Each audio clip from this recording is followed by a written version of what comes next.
नमस्कार। क्या आपने कभी सोचा है कि भारत में एक ऐसी जगह भी है जहाँ से दुनिया को ज्ञान का प्रकाश मिला। एक ऐसी जगह जहाँ से सम्राटों के विशाल साम्राज्य बने, जहाँ से दो महत्वपूर्ण ही हिस्सों का जन्म हुआ। आज हम ऐसी ही जगह के बारे में बात करेंगे और जानेंगे उसका इतिहास और उससे जुड़ी कुछ बातें। लेकिन उससे पहले मैं आपको बता दूं कि हम जिस जगह की बात करने जा रहे हैं वहाँ पे कुछ समय बाद चुनाव होना है। वहाँ की राजनीति देश भर में चर्चा का केंद्र बनती है। वहाँ के मुख्यमंत्री कभी इधर तो कभी उधर पाला बदलने के लिए जाने जाते हैं। इस बार क्या होगा उसके बारे में भी बात करेंगे और पूरी की पूरी जो राजनीति है वो जानेंगे। लेकिन आज की वीडियो में हम सिर्फ समझेंगे कि आखिर उस जगह का इतिहास कैसा रहा, कैसी रही उसके पिछली बातें और किस तरह से ये इतना समृद्ध है। नमस्कार, हम बात कर रहे हैं बिहार की। बिहार में चुनाव होने हैं, इसलिए हमने सोचा कि हम क्यों ना बिहार के चुनावों को लेकर एक सीरीज तैयार करें। उस सीरीज में हम कई बातें करेंगे। आज उस सीरीज की ये पहली वीडियो है जिसमें हम बिहार के उस समृद्ध इतिहास के बारे में जानेंगे।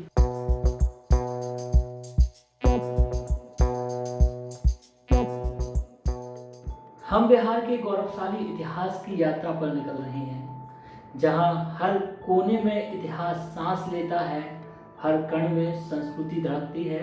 तो अपनी सीट बेल्ट बांध लीजिए, क्योंकि यह सफर बेहद ही रोमांचक होने वाला है। प्राचीन मगध भारत के 16 महाजनपदों में से एक। यह वो भूमि थी जहां कई शक्तिशाली राजवंशों का उदय हुआ।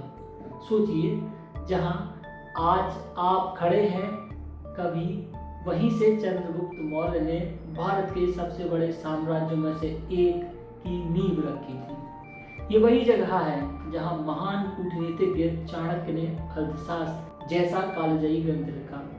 फिर आए सम्राट अशोक, जहां एक तरफ उन्होंने साम्राज्य का विस्तार किया, वहीं कलिंग युद्ध के बाद उनका हृदय परिवर्तन हो गया। यह बिहार की ही धरती थी जहां बौद्ध धर्म अपनाया और अहिंसा का पाठ पूरी दुनिया को उन्होंने पढ़ाया। उनकी शिक्षाएं आज भी अशोक स्तंभ के माध्यम से गूंजती हैं, जहां संदेश लिखे हुए हैं। ज्ञान और धर्म का उद्गम स्थल बिहार।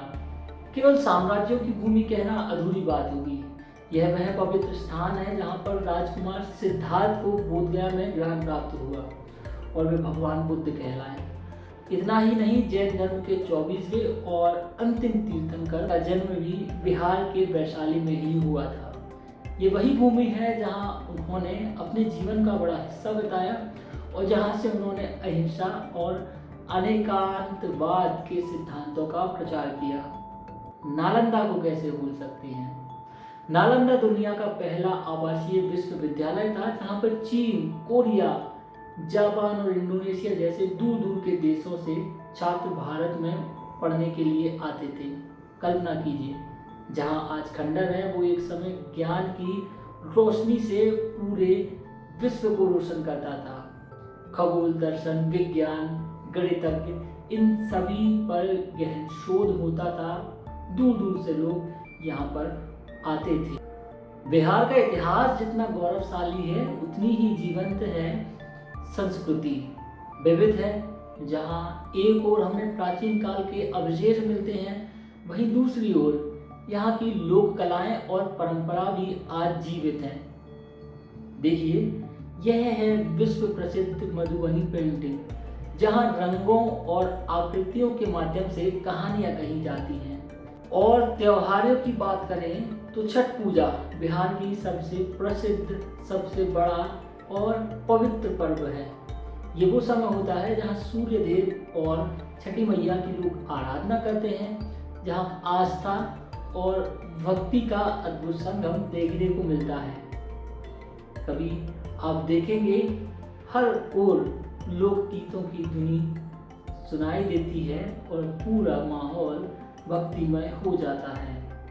अगर आप बिहार आए और यहाँ के लाजवाब व्यंजनों का स्वाद न लें तो आपकी यात्रा अधूरी रहेगी। जहाँ लिट्टी चोखा और खाजा जैसे व्यंजन आपकी जुबान पर हमेशा के लिए अलग स्वाद छोड़ जाएंगे। तो देखा आपने, बिहार सिर्फ एक राज्य नहीं बल्कि गौरवशाली इतिहास, संस्कृति और ज्ञान की विरासत का प्रतीक है। ये वो भूमि है जहाँ अतीत और वर्तमान एक साथ चलते हैं, जहाँ पत्थर एक कहानी कहता है और त्योहार एक परंपरा को जीवित रखता है।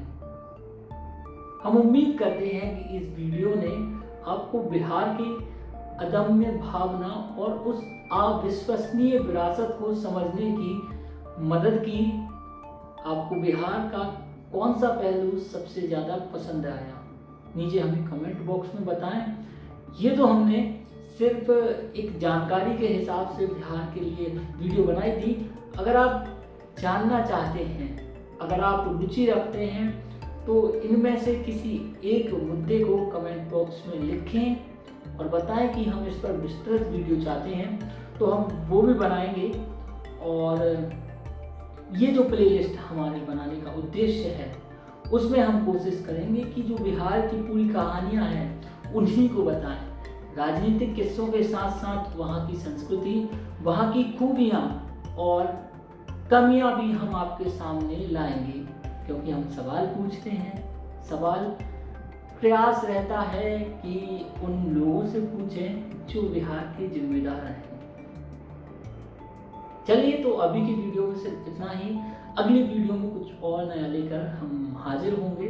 तब तक हमारे साथ जुड़े रहिए। ये वीडियो देखने के लिए आपका बहुत बहुत धन्यवाद।